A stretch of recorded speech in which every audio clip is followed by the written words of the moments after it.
Recently, a lot of talk has been made about Bayesian reasoning and Bayesian statistics. This also has increased while the library PyMC3 has reached more audience. Bayesian statistics is a general topic which is very good to know, and because you think in a Bayesian way almost every day and every minute. We just don't think about the mathematical rigorness about it. So Bayesian reasoning is something that we all share and we all practice on an actual daily practice, because whenever you update your beliefs, whenever you see something, you see some data and then you update your beliefs based on this data. This is everyday Bayesian reasoning. And you're already a Bayesian statistics, even before exploring any of this data and topic. In statistics, we use some special calculations and we do this much more accurately. And this is what we are going to explore. We are using probabilities and we are using numbers to denote these probabilities. This is much more rigorous and much more correct. And knowing this rigorous mathematics will help you in many ways while doing your daily job as a software engineer. Let's take an example. You wake up in the morning and you don't find your mobile phones. What do you think are the options for this? I would say that let's consider an option where your mobile phone was eaten by your cat. And your cat has run away with it. Basically, your cat has stolen your mobile phone. He has also become addictive to your mobile phone. He took it and went away. Okay, so this is like some general thought that you have about the world. And by only thinking this thought the minute you woke up, and the fact that you just woke up from a dream might explain this thought that you think that your cat stolen your phone and ran away, you have done a full Bayesian cycle. Because one, you observe the data. Which data did you observe? That your mobile phone is not beside you, right? So, and two, you formed a hypothesis. What is the hypothesis that you have formed? It's you, it's not me that formed this hypothesis. You have formed a hypothesis that your cat has stolen your phone and run away.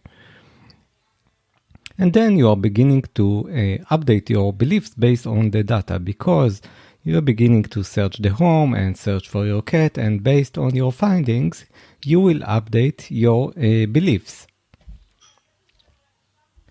This is almost like a full Bayesian cycle, only we didn't use any probabilities and any letters denoting the probabilities that we think that these events have happened.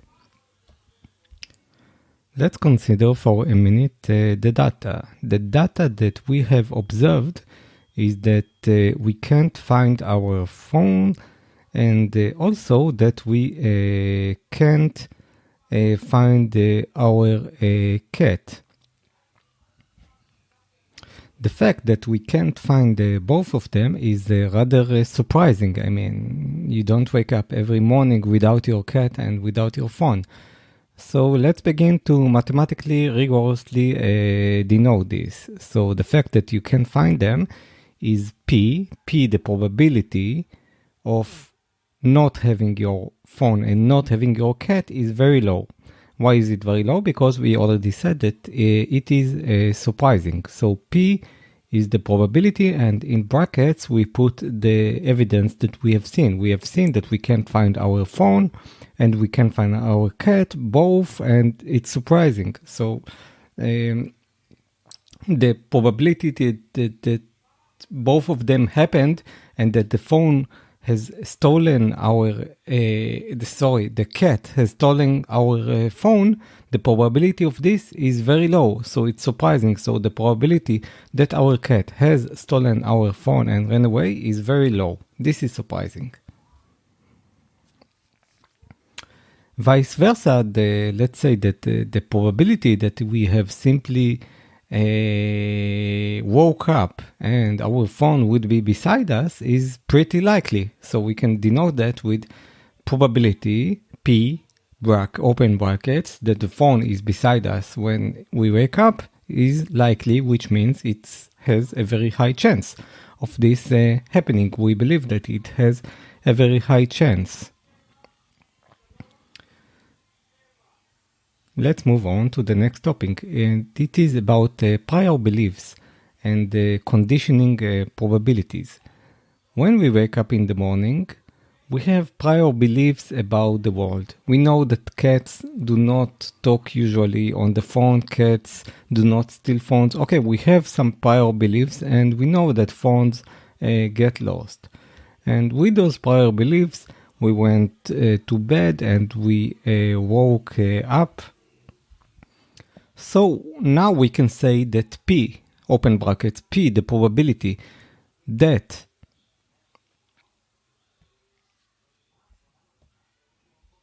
both our phone and our cat disappeared at the same morning, conditioning, this is like a pipe, our experience on Earth is very low. Okay, so the probability that both the phone and the cat would get lost on the same morning is very low, but we condition this, that's why you see the sign pipe in the conditioning on our experience on Earth. This is called a conditional probability, meaning we don't only say the probability of our phone and our cat being lost, we say the probability of our phone and cat being lost conditioned on our experience on this planet. And this is very low. And we mark and we denote this condition with the pipe. As for the data that we are seeing, so the data is what we actually see on the world. We denote this with capital D, and the capital D is what we actually see. This is the data that we look on. The data was that we don't see our cat and we don't see our phone. This is the data. And the capital X is the usual experience, what we experience, all our priors, our priors experiences. So we know from our prior experiences, this is the capital X, that cats do not usually talk on phones and they don't have special affiliation for stealing phones. Capital X, our experience, our past experience. Capital D is the data that we see. And now we can formulate this much more concisely. And this is the mathematical rigorousness that we talked about. This is P, open brackets, capital D, conditioned on X. So this is P, D pipe X. Okay, imagine you say, we look at P and then in open brackets, like opening a function, you have a capital D and then pipe X. This means the probability of the data that we have seen conditioned on our prior experience. And this is our notion about this probability from our prior experience, what we think the probability is. And thus you can already say in mathematical rigorousness what is the conditional probability. The conditional probability is P, probability, capital P, brackets like function brackets, and then the data conditioned pipe on the experience of yours, X, capital X.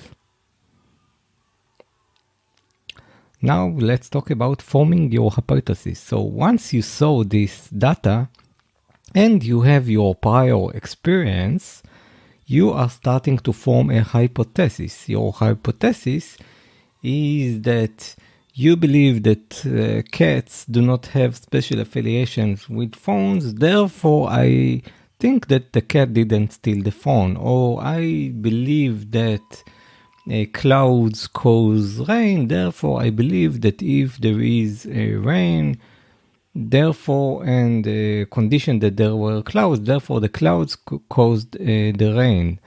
I can hypothesize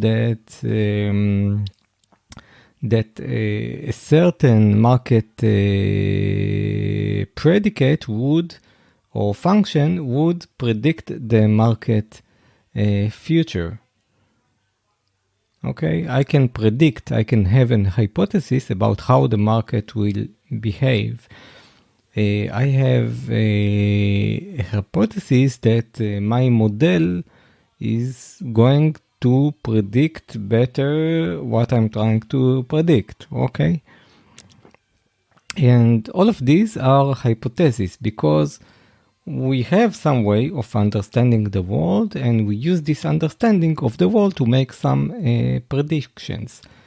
In mathematical rigorousness, we denote these hypotheses with a capital letter H, hypothesis.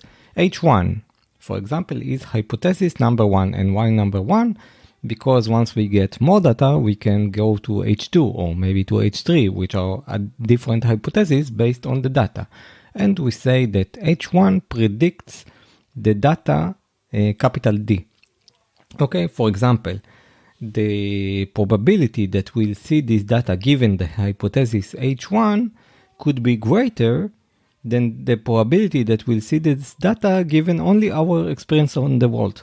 So let's say we think that the probability of seeing our cat and our mobile phone lost given the hypothesis that cats do like phone and our previous experience in the world is much greater than simply the probability of seeing this data that both our cat and our mobile phone is lost given only that we have our prior experience without hypothesis number 1, which is that cats likes phones. Okay, when we say this is surprising or this is makes sense, this is like the probability. And now when you have formed your hypothesis, you start gathering more and more evidence into updating your beliefs. And when you update your beliefs, you might need eventually to update your hypothesis. Okay, because we have our hypothesis 1, and hypothesis 1 means that our cat has stolen our phone, but we said that the probability of H1 given pipe X, large X, which is our experience in the world, is very low because we know that cats do not steal phones. However, now maybe you have found that your cat suddenly appears behind the refrigerator and he is coming to you. So now that you have this magical appearance of the cat, you might say, okay, so he didn't run away with my phone. Maybe he played with it, but maybe he didn't. And then you hear a phone rings from within your bag. So you can say, hypothesis 2, my phone is in my bag and my cat didn't steal my phone. And this is hypothesis number 2. And hypothesis number 2, you can say that it's very, it could be, it's very high because you actually heard your phone rings. But if your phone didn't ring and you only saw your cat, then you could still think that maybe he has stolen it. So in this case, this hypothesis would be simply a very low chance, but not as low as your cat ran with your phone. So when you see the additional data that we have spoken about, for example, your cat appears or you find that you hear your phone rings, then you have some updated data. Your data has updated.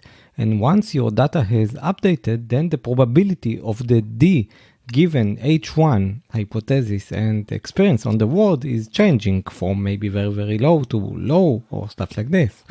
So you can have two hypotheses, hypothesis number 1 and hypothesis number 2. And then you check in order to decide which hypothesis is better, hypothesis number 1 or hypothesis number 2. You think about the probabilities. What is the probability of the data P of capital D given pipe H2 and our experience in the world, and you divide it by the probability of the data given hypothesis number 1. So if the probability of the data given hypothesis 2 divided by the probability of the data given hypothesis number 1 is like 10, then you know that you are sure 10 times that hypothesis number 2, which is on the numerator, is much more likely. So you might choose this hypothesis. And in any way, we can say that we measure, or we think about what is the probability of capital D, the data given our hypothesis, but we can reverse that also. What is the probability of the hypothesis given the data? When we talk about what is the probability of the hypothesis given the data, then we say that how well does the data support my belief, because this is the probability of my hypothesis given the data. So you think about how well the data supports. It's like what comes after the pipe. This is the supporting of how well what comes before the pipe. So if you do PH pipe D, then how well does the data support my hypothesis? And the reverse of it is P D pipe H is how well the hypothesis supports the data, because you are now asking what is the probability of the data. So to sum up what we have discussed, we have beliefs about the world and we call them capital X. This is our prior beliefs. We have the data that we observe, like we lost our phone and we can find it, we don't see it. This is capital D, this is the data. The probability of the data given the X, capital X, which is the probability of the data that we see given our experience on the world, is denoted by P D pipe X. Okay? And in order to understand the world, we of course rely on our beliefs and we form hypotheses, which we call H1, H2, H3. And the probability of D conditioned by our hypothesis plus the experience of the world, we can say that if it's much larger than simply the probability of the data given our experience in the world, then maybe our hypothesis strengthens the probability. So this means that our hypothesis might be true. And of course, we can formulate H1, H2, H3, H4, and then update our beliefs when new hypotheses explain the data better than the old hypothesis. And we do this by division. We do probability of data divided by hypothesis, probability of data given hypothesis 2 divided by probability of data given hypothesis 1. And this is basically the story. We have data, we have our experience on the world, and we try to come up with the probability of what is the probability seeing the data given our hypothesis. We divide with the hypothesis 1 and hypothesis 2, and we come up with numbers. So I hope you enjoyed this. I find this a very interesting topic. I think it's very important for software engineers, even when we try to find bugs and stuff like this, not only cats that steal phones. And I will see you next time.